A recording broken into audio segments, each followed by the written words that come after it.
اعوذ باللہ من الشیطان الرجیم بسم اللہ الرحمن الرحیم انا انزلناہ فی لیلۃ القدر وما ادراک ما لیلۃ القدر لیلۃ القدر خیر من الف شہر تنزل الملائکۃ والروح فیہا بإذن ربہم من کل امر سلام ہی حتی مطلع الفجر۔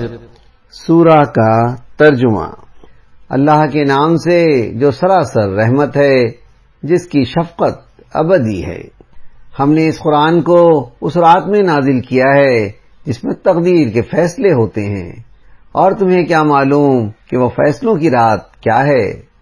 فیصلوں کی رات 1000 مہینوں سے بہتر ہے۔ اس میں فرشتے اور روح الامین اپنے پروردگار کے اذن سے ہر معاملے کا حکم لے کر اترتے ہیں۔ وہ سراسر سلامتی ہے طلوع فجر تک۔ ترجمہ البیان جاوید احمد غامدی۔ سورہ کی تفسیر۔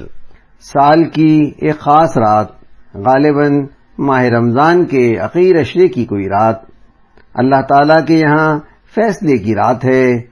دنیا کے انتظام کے متعلق جو کام اس سال میں مقدر ہیں، ان کے نفاذ کے تعین کے لیے اس رات کو فرشتے اترتے ہیں۔ اس قسم کی ایک خاص رات میں قرآن کا نزول شروع ہوا۔ بظاہر ایسا معلوم ہوتا ہے کہ اس رات کو زمین پر فرشتوں کی کثرت ہوتی ہے۔ اس سے زمین پر خاص طرح کا روحانی ماحول پیدا ہوتا ہے۔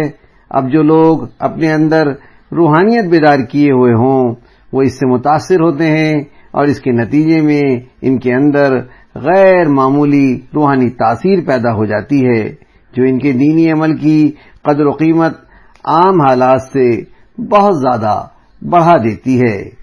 تفسیر تزکیر القرآن وحید الدین خان، آواز و بیان سراج الدین۔